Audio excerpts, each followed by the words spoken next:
안녕하십니까. 마음치유행복도량 대구 구룡사주지 도율입니다.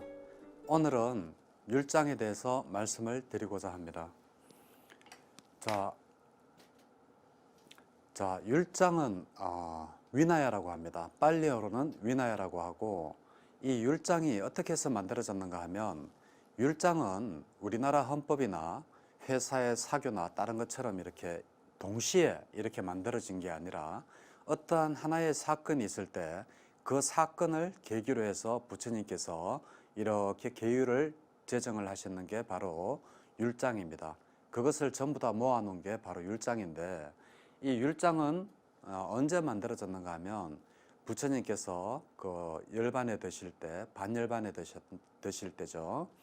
반열반에 드실 때 한 비구가, 많은 이렇게 제자들이 이렇게 울고 이 슬픔을 못 이겨서 우는데, 한 제자 그리고 한 무리가 아우 드디어 이제 잔소리꾼이 사라졌다, 잔소리꾼이 드디어 죽었구나, 이제 이런 말을 듣고 그 마가습존자가 이러다가는 우리의 계율이나 성가가 어떠한 위협을 받겠구나, 이렇게 생각을 하고, 그래서 1차 결집을 시도하게 되죠.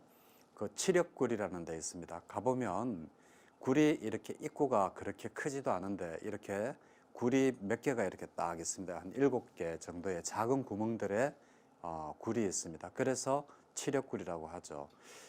거기에서 이제 500명의 아라한과 그리고 이제 그 10대 상수제자 중에 2분은 돌아가시고 없었죠. 그래서 8분의 그 상수제자와 같이 이제 경장과 율장을 거기서 직기를 하게 됩니다. 그걸 보고 바로 1차 결집이라고 하죠. 1차 결집이라고 하는데, 경장은 누가 이제 암송을 했는가 하면 바로 안한존자가 암송을 했습니다. 그리고 율장은 바로 누가 암송을 했는가 하면 바로 우바리존자, 부처님께서 그 카필라성에 계실 때 거기에 이발사라고 알려져 있는데, 우바리 존자가 바로 출가를 해서 그 10대 제자죠. 그래서 이 우바리 존자가 율장을 암송을 하고 밖에서 이렇게 듣던 500명의 아라한들이 그 말에 맞다 이렇게 인정을 하면 그게 바로 하나의 율서가 되는 거고, 그리고 안한존자가 이제 경을 암송을 하면 그래 맞다 이렇게 500명이 다 같이 동의를 하면 그게 전부 다 이제 경으로 돼서 전해져 내려오는 겁니다. 그러니까 우리가 지금 현재 3장이라고 하지만 경률론 중에서 경장과 율장만이 사실은 부처님께서 직접 설하신 겁니다. 그리고 제 논장은 아비담마라 그러죠. 아비담마는 사실상 이 부파불교 시대 때 들어와서, 부파불교는 부처님께서 열반하시고 난 다음에 100년에서 약 한 400년 사이 그 한 300년 기간 정도를 부파불교 시대라고 하는데, 그때 이제 그 아비담마가 만들어졌습니다. 그걸 보고 논세라고 그래서 논장이라 그러죠. 그래서 아비는 엑셀런트라는 뜻이고, 담마는 법문이라는 뜻입니다. 법이라는 뜻이라서 그 뛰어난 법, 이래서 아비담마라고 하는데, 저는 사실 제 개인적으로는 아비담마를 그렇게 믿지 않습니다. 왜냐하면 제가 미얀마 ITBMU에서 그 공부를 할 때 물론 거기에서 경률론 3장을 다 가르칩니다. 다 가르치는데 아비담마 내용을 보면 우리의 마음을 아주 세분화해서 짧게 쪼개놔서 이제 그 마음을 더하고 빼기를 하는 겁니다. 뭐 예를 들면 제가 이제 버스를 타고 가는데 계속 서서 가는 거예요. 계속 서서 가는데 이제 앞에 어떤 사람이 앉아 있는데 저 자리가 비면 내가 앉아야지라고 생각을 하고 있는데, 그 사람이 딱 일어날 때 내가 앉으려고 딱 이렇게 움직이는데 다른 사람들이 저기 쫓아와서 벌써 앉아버렸죠.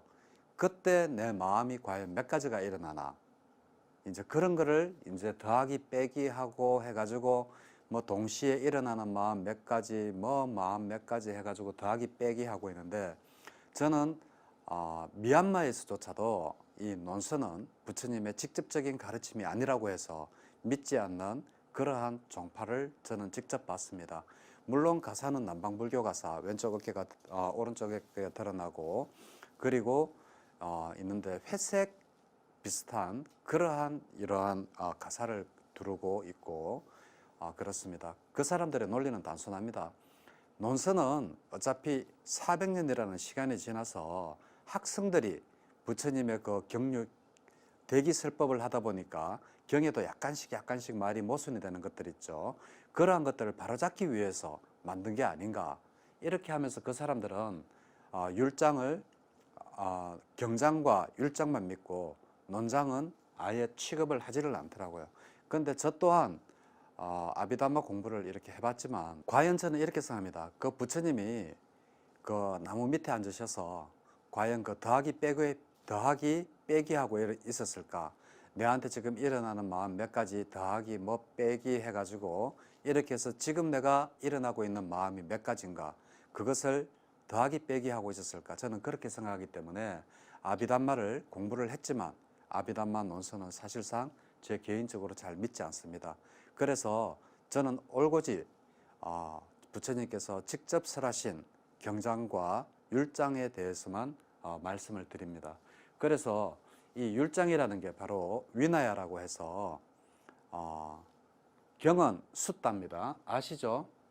경은 전부 다 숫다라고 합니다. 숫다라고 하고 율은 바로 위나야라고 합니다. 그러니까 부처님이 열반하실 때까지만 해도 경과 율 두 개밖에 없었습니다. 부처님께서 돌아가시고 열반하시고 난 다음에 반열반에 드시고 난 다음에 약 한 100년이 지나서 그때부터 이제 아비담마가 서서히 이 논서들 학자들에 의해서 이제 만들어진 게 바로 아비담마라 그랬죠. 아비담마입니다.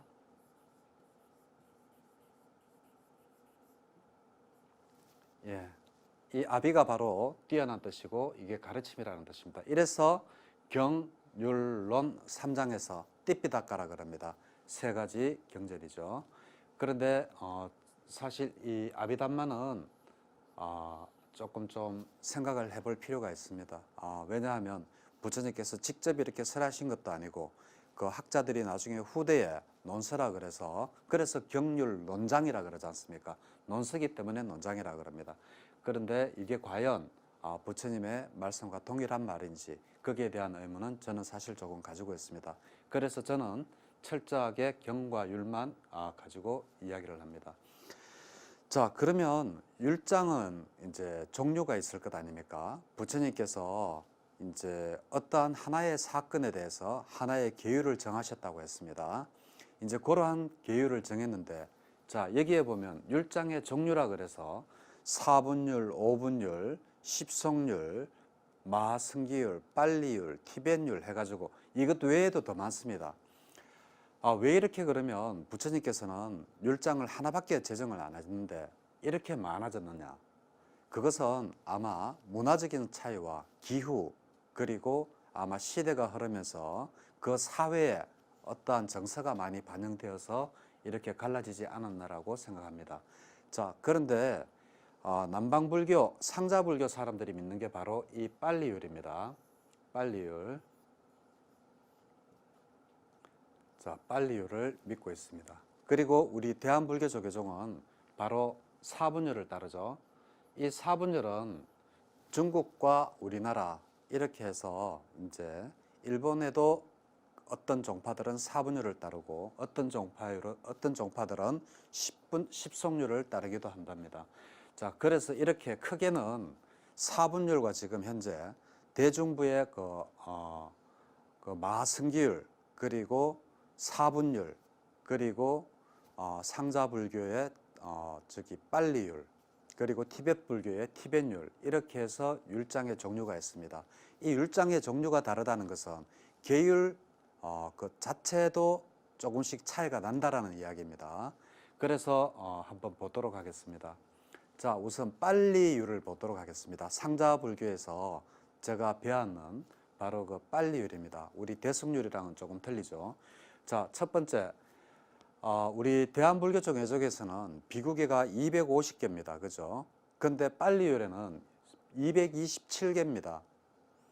227개. 그러니까 23개가 우리 대한불교 조계 중에 계율이 더 많죠.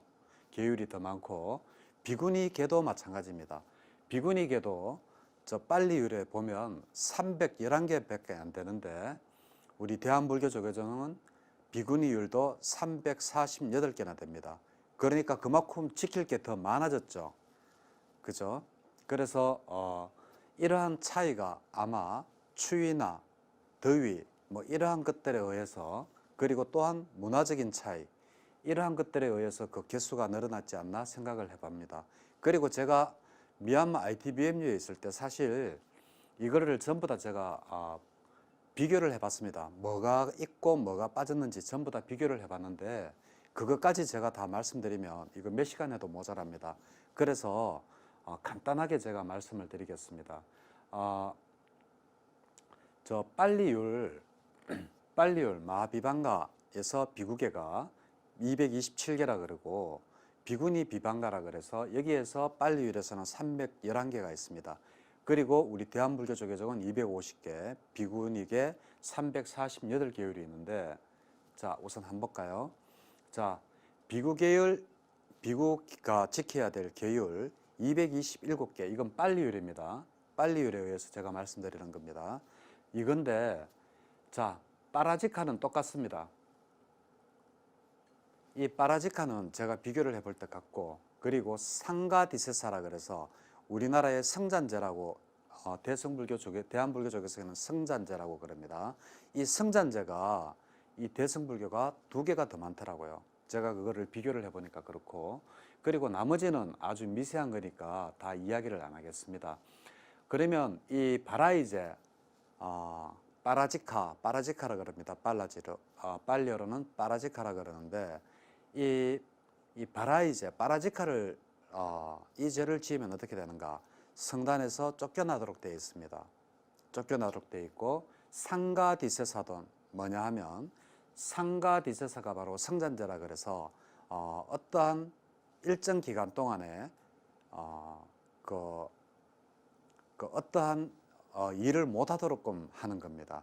그래서 예를 들면 그것도 숨겼는 그 기간에 대해서 내가 어떠한 죄를 지었으면 3개월을 내가 그걸 마음속에 담고 있다가 3개월 후에 내가 이제 이야기를 하면 그 성잔제 길이가 3개월이 되고 그리고 2개월을 내가 감추고 있다가 이렇게 고백을 하면 2개월이 바로 그 정지 기간이 되는 겁니다. 성녀로서의 생명이 2개월간 중지되는 거죠.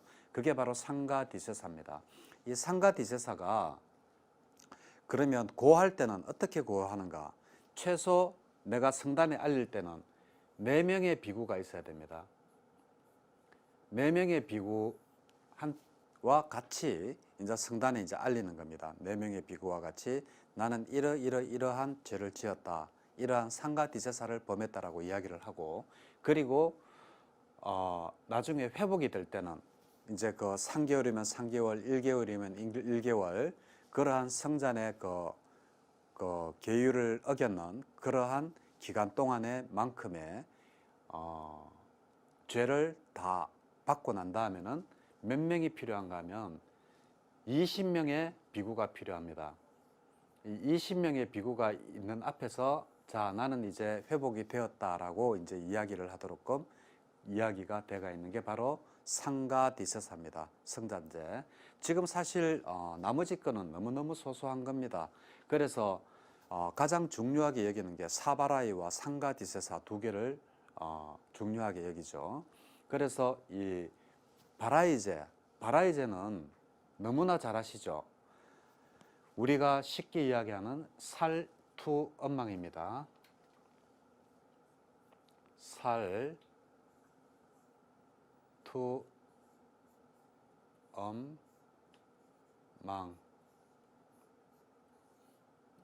자, 요 4가지. 자, 살생을 한다든지, 살인을 한다든지, 그리고 도적질을 한다든지, 도적질이 아닙니다. 원문에는 주지 않는 것을 가지지 않는 것입니다. 뭐 그 말이나 뉘앙스는 비슷한데 조금 어떻게 보면 조금 차이가 나는 것 같아요. 근데 빨리어로 보면 주지 않는 것을 가지지 않는 것, 그것이 우리 대승불교에서는 도둑질 하지 마라 이렇게 돼 가지고 있고, 엄은 그 원전에 보면 불건전한 성행위를 하지 마라, 그 음행을 하지 마라 이렇게 되어 있는데, 이것은 대승불교와 상자불교가 같습니다. 그리고 거짓말을 하지 마라, 이 네 가지를 어기면 전부 다 뭐라고요? 성단에서 쫓겨나는 그러한 발아이제를 받도록 되어 있습니다. 살투, 엄망, 이 네 가지가 뭔가 하면 부처님께서 항상 어떠한 일이 있을 때 하나의 계율을 정했다고 했지 않습니까? 그러면 여기에서 누가 살인을 했다든지, 누가 주지 않는 것을 가졌다든지, 아니면 음행을 했다든지, 성관계를 했다든지, 그리고 거짓말을 해야지만이 이러한 계율을 부처님께서 제정을 하셨을 겁니다. 그죠? 거기에 대해서 잠깐 제가 말씀을 드리겠습니다. 이 살생을 하지 마라, 이것은 왜 그런가 하면 한 비구가 있었습니다. 그런데 이 비구가 몸이 너무 아팠는 거예요. 몸이 너무나 아파서 도저히 자기는 더 이상 살지도 못하고 고통이 너무 심하니까 그 간병하는 사람 보고 이 자기를 죽여달라고 했는 거예요. 그러니까 이 간병인이 자기도 죽이지를 못하니까 또 딴 사람한테 부탁을 해서 이 비구를 죽였답니다. 그래서 부처님께서 그걸 아시고 난 다음에 앞으로 어떠한 비구라도 아니면 어떠한 사람이라도 이 살생을 하면 안 된다 라고, 그래서 그 계율을 정했다라고 합니다. 그리고 두 번째, 주지 않는 것을 가지지 말라, 이것이 바로 도둑질 하지 말라로 우리는 번역이 되어 있다고 그랬죠. 이것은, 이 계율은 왜 생겼는가 하면 여기에는 한 두 가지 정도의 내용이 있습니다. 첫 번째는 한 비구가 성단을 짓기 위해서 나무를 훔쳐왔다는 설 한 가지가 있고요. 나무를 훔쳐와서, 그 목재를 훔쳐와서 자기가 살 그러한 집을 지었다라는 게 하나의 설이고, 또 하나의 설은 뭔가 하면 옷이 이렇게 가사를 만들려고 이렇게 분소이를 이렇게 주우러 다녔는데 분소이가 없었나 봐요. 그래서 이 비구가 이 분소이 대신에 누가 이렇게 옷을 이렇게 널어놨는 것을, 그것을 가지고 이렇게 그냥 몰래 이렇게 가져왔답니다. 그래서 이 주지 않는 것을 가지지 말라는 이러한 계율이 생겼다라고 합니다. 자, 그리고 성관계를 하지 말라, 이 내용은 이제 어떻게 해서 나왔는가 하면 바로 한 비구 때문에 그렇습니다. 그 비구의 이야기는 제가 조금 있다가 뒤에서 다시 말씀을 드리도록 하겠습니다. 자, 그리고 거짓말을 하지 말라, 이 거짓말은 어떠한 계율 때문에 이게 만들어졌을까요? 그것도 제가 이 뒤에다가 따로 준비를 했습니다. 왜냐하면 이 거짓말과 이 성관계는 굉장히 중요한 부분입니다. 우리 계율에서. 그래서 이것을 따로 제가 뒤에 준비를 했습니다. 그래서 이따가 말씀을 드리고, 자, 그러면 스님들은 이렇게 사바라이, 그리고 상가디세사, 그리고 뭐 빠찌띠아부터 해가지고 여러 가지 계율들이 해서 227계율이 있습니다. 그러면 이 제가자들은 몇 가지를 지켜야 될까요? 이 사바라이에다가 하나만 더 하면 됩니다. 술을 마시지 말라, 이러면 바로 요게 5개가 되는 거죠. 5개. 그래서 살투엄망주라고 하는데, 사실상 이 주도 술을 마시지 말라라고 우리 대한불교 조계종에는 되어 있습니다. 근데 원전에 보면 술이라는 말이 없습니다. 정신을 혼미하게 하는 어떠한 것도 마시지 마라, 먹지 마라라고 되어 있습니다. 즉 예를 들면, 그러면 이 계율대로 따르면 술은 안 먹어도 되는데 그럼 마약은 해도 되네? 안 됩니다. 왜냐하면 원전에 보면 항상 이렇게 정신을 혼미하게 하는 그러한 것들을 먹거나, 외국에 가면 굉장히 그런 것들이 많습니다. 어떠한 열매인데 그걸 이렇게 먹으면 이렇게 약간 머리가 띵한 게 있습니다. 그래서 이렇게 미얀마 같은 데 가면 이렇게 침 칙칙 받고 이렇게 하죠. 그것도 이렇게 정신을 이렇게 약간 혼미하게 하는 그러한 열매입니다. 그러한 것들이 굉장히 많기 때문에 우리 대승불교, 대한불교 조계 중에서는 살투엄망주라 그래서 도적질 하지 마라, 술 먹지 마라 이렇게 하지만 빨리율에 보면 주지 않는 것을 가지지 말라, 그리고 정신을 혼미하게 하는 것을 먹지 말라 이렇게 되어 있습니다. 그럼 정신을 혼미하지 않는 거에는 꼭 술 말고도 마약부터 해서 여러 가지 종류가 있죠. 그죠? 이제 그러한 것들을 하지 말라라는 겁니다. 그래서 제가 보살님들이나 그리고 신도님들이 믿어야 되는, 지켜야 되는 이 5개, 5가지 계율의 이 주는 꼭 술만 이야기하는 게 아니다 라는 것을 아시면 되겠습니다. 자, 그러면 비구니 한번 볼까요? 비구니는 바라이제가 8개나 됩니다. 비구보다 4가지나 더 많죠. 남녀 평등을 부처님께서 그렇게 주장하셨다라고 했는데 이 바라이제는 어떻게 해서 비구보다 4개가 더 많으냐? 그 4가지는 이렇습니다. 자, 비구가 4가지가 살, 투, 망이라 그랬죠.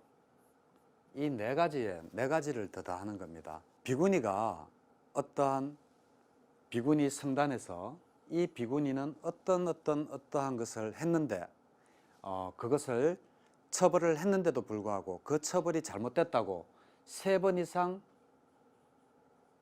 이상 위에 스님들, 장로 스님들이나 비구니 장로겠죠. 그러니까 그러한 스님들에게 따지지 말라. 그리고 4번째는 뭔가 하면 바로 다른 비구니가 이러한 1번과 2번, 이러한 3번, 이러한 것들을 알고도 그 위에 사람들에게 고발하지를 않으면 이것도 또한 잘못이다라고 해서 이렇게 4가지를 더해서 8가지가 되는 겁니다. 자, 8가지 계율입니다. 이렇게 해서 바라이제, 비구들은 바라이가 4가지 바라이가 있고 비구니들은 8가지 바라이제가 있다. 이 바라이제는 바로 쫓겨나는 겁니다. 내일부터는 바로 이 가사나 스님 생활을 할 수가 없는 게 바로 바라이제입니다. 예, 그리고 이 성잔제, 상가디세사라 그러죠. 상가디세사도 보면 일정 기간 동안 성녀 생활을 못하도록끔 자격 박탈, 뭐 이러한 요즘으로 치면 뭐 자격 박탈 정도 되겠죠. 이제 그러한 것들을 이제 못하도록끔 하는 겁니다. 자, 그러면 비구계 227개, 비구니계 311개, 빨리율에는 이렇습니다. 자, 아라한이 되는 사람이 자기 자신이 아라한이 되면 안 된다라고 합니다. 자, 그것도 제가 이제 한국에서 공부할 때는 이렇게 들었습니다. 뭐 아라한이 깨닫고 난 다음에 내가 깨달았다라고 이야기를 하면 깨달았는 게 전부 다 없어진다. 깨달았는 도가 하루아침에 사라진다. 그리고 또 그 깨달았는 게 뭐 깨달은 뒤에 말을 하면 7일 만에 죽는다. 뭐 이런 이야기를 제가 듣고 이제 그랬었습니다. 근데 그게 아닙니다. 왜 여기에는 2가지 이유가 있습니다. 왜 자신이 아라한이라고 말을 하면 안 되는가? 자, 이것이 바로 사바라이제에 속하는 살투엄망, 망어에 속하죠. 예? 살투엄망, 사바라이제에 속하는 게 바로 이 이유 때문에 바로 나왔습니다. 그것이 뭔가 하면 바로 뭐 제가 미얀마로 공부하러 가기 전에 알았던 바로 그러한 뭐 깨닫고 난 다음에 내가 아라한이라고 말을 하면 깨달음이 없어진다거나 그리고 내가 말을 하고 나면 7일 만에 죽는다거나 뭐 이러한 것들 때문에가 아니고 바로 무슨 이유인가 하면 바로 이렇습니다. 이것도 바로 율장에 나오는 이야기입니다. 율장에는 하나의 계율 밑에 하나의 사건을 적어 놓습니다. 그래서 왜 아라한이라고 말을 하면 안 되는지 거기에 대해서 율장에 나온 대로 제가 말씀을 드리겠습니다. 그 당시 부처님 당시에 흉년이 가끔 가다가 몇 년에 한 번씩 들었나 봅니다. 이때에도 흉년이 들었습니다. 흉년이 들어서 먹을 게 없었습니다. 그래서 이 부처님과 함께 정사라든지 뭐 망고동산, 뭐 녹야원 여러 곳에 수행할 때가 많았죠. 뭐 중림정사부터 해서 그러한 데서 이렇게 비구들이 이렇게 500명씩이나 이렇게 모여서 같이 수행을 못했습니다. 왜냐하면 500명이 안 그래도 흉년이 들었는데 모여서 이렇게 같이 탁발을 나가면 그 마을 사람들은 아마 그것을 자기들도 먹을 게 없는데 500명이 오면 굉장히 불편했을 겁니다. 그래서 흉년이 들 때가 되면 부처님은 항상 자기 반연을 찾아서 자기들이 그냥 알아서 자기 반연을 찾아서 자기가 이제 안거를 날 수 있는 데를 찾아가라고 했습니다. 그래서 이 흉년이 들었을 때 이제 보통 3명에서 뭐 많게는 뭐 몇십 명 이렇게 무리를 지어서 자기 아는 이렇게 고향이라든지 반연을 찾아서 이제 안거를 나게 됩니다. 그런데 이 흉년이 들었으니까 당연히 잘 못 먹어야 되지 않습니까? 그리고 못 먹으니까 살이 바짝 빠져야 되죠. 그런데 안거가 끝나고 나면 항상 이렇게 다시 부처님이 계시는 쪽으로 이렇게 다시 모인다라고 그랬습니다. 이렇게 다시 모여서 이렇게 그동안에 공부했는 거를 부처님께서 다시 점검을 하고 이렇게 하시는데, 그때 다른 데서 전부 다 안거를 놨던 사람들은 전부 다 바짝 말라서 이렇게 골아서 이렇게 왔는데, 한 팀 이 비구들이 보니까 살이 포동포동하게 쪄가지고 와가지고 아주 그냥 돼지 비슷하게 돼가 왔는 겁니다. 그래서 부처님께서 이제 그쪽에 있는 비구들에게 묻습니다. 아니, 너희들은 어떻게 해서 이렇게 흉년이 들고 한데 어디서 안거를 놨기에 이렇게 잘 먹어서 살이 쪄서 왔느냐, 이제 이렇게 묻습니다. 그러니까 이 비구가 이제 자신 있게 이야기를 하죠. 아, 부처님, 저희들도 사실 처음에는 먹을 게 없어서 굉장히 고생을 많이 했습니다. 그런데 너무 배가 고파서 저희들이 막 아란이 됐다, 우리 깨달았다라고 이야기를 하니까 동네 사람들이 계속 먹을 거를 갖다 주더라는 겁니다. 그래서 저희들이 이렇게 안거를 잘라고 왔습니다라고 부처님께서 하시니까, 부처님께 그렇게 이야기를 하니까 부처님께서 거기서 바로 계율을 만드는 겁니다. 어떠한 계율을 만드느냐, 바로 지금 이 순간부터는 어떠한 비구라도 아라한이 되었어도 아라한이 되었다라고 자기 스스로 말을 할 수가 없다라는 겁니다. 그래서 부처님께서 그 계율을 바로 만드시는데, 그 계율이 바로 사바라이제, 살투엄망, 망어 중에 바로 이 망어가 바로 뭔가 하면 바로 아라한이 되었다라고 이야기를 하는 겁니다. 거짓으로 아라한이 되었다라고 이야기를 하면 바로 바라이지에 속해서 성가에 쫓겨난다라는 겁니다. 바로 그래서 바로 이 자신이 아라한이 되어도 아라한이 라고 이야기를 할 수 없는 거지, 우리 뭐 전설처럼 내려오는 우리 그런 이야기처럼 뭐 내가 깨달았다고 깨달았다 이러면 뭐 깨달음이 없어진다거나 그리고 7일 만에 죽는다든지 이러한 일은 절대 없습니다. 율장을 보면 율장에 분명히 나와 있습니다. 바로 이러한 흉년이 들었을 때 바로 이러한 비구들이 바로 먹을 것을 찾아서 거짓말로 우리가 아라한이 되었다라는 이야기 때문에 바로 살투엄망, 사바라이에도 바로 이 망어가 들어가게 된 겁니다. 이 망어는 다른 소소한 거짓말이 아닙니다. 사람이 살면서 어떻게 소소한 거짓말도 안 해야 되겠지만 자기도 모르게 할 수가 있습니다. 그런데 여기에서 거짓말이라고 하는 것은 바로 뭔가 하면 아라한이 되었다라고 이렇게 거짓말을 하는 게 바로 바라이즈에 속한다라는 겁니다. 그래서 아라한이 되어도 내가 설사 깨달았더라도 내가 깨달았다라고 이야기를 할 수가 없다라는 게 바로 살투엄망 사바라이즈에 속하면서 바로 자신이 아라한이라고 이야기를 할 수가 없는 겁니다. 자, 그리고 또한 핫한 이슈죠. 핫한 이슈입니다. 그것이 뭔가 하면 바로 제가 이제 출가하기 전에 궁금했던 부분이 바로 스님은 왜 성행위를 할 수 없나? 그리고 왜 고기를 먹을 수 없나?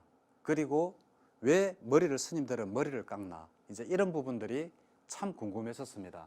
근데 이 고기를 먹는 부분도 바로 율장에 나와 있습니다. 고기를 모든 사람들이 다 먹지 않는다면 고기를 죽일 필요가 없지 않느냐.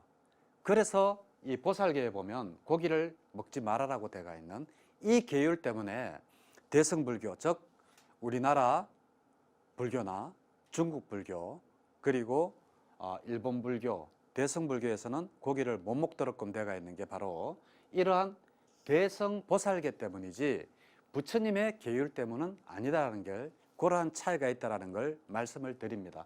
그래서 스님은 정말 고기를 먹을 수 없나? 부처님 가르침에 따르면 먹을 수 있습니다. 그렇지만 우리 대한불교 조계종은 그 대승불교는 무슨 계를 또 받습니까? 바로 보살계를 또 다시 받지 않습니까? 그래서 이 보살계를 받기 때문에 이 보살계 안에 고기를 먹지 말아라는 그 계율이 있기 때문에 그 고기를 안 먹는다라고 이야기를 하는 겁니다. 그렇지만 부처님의 계율 안에는 고기를 먹지 말아라는 대목이 없습니다. 실제로는 부처님께서 고기를 먹으라고 여러 번 강조를 하신 경우도 많습니다. 특히 아픈 사람들한테는 고기를 먹어라. 그래서 빨리 몸을 회복하라. 이러한 것들이 경전 곳곳에서 볼 수가 있습니다. 자, 그리고 여기 제가 이 카톤을 그 외국 거를 가져오다 보니까 이게 영어가 적혔는데 뭐를 조심해야 되느냐?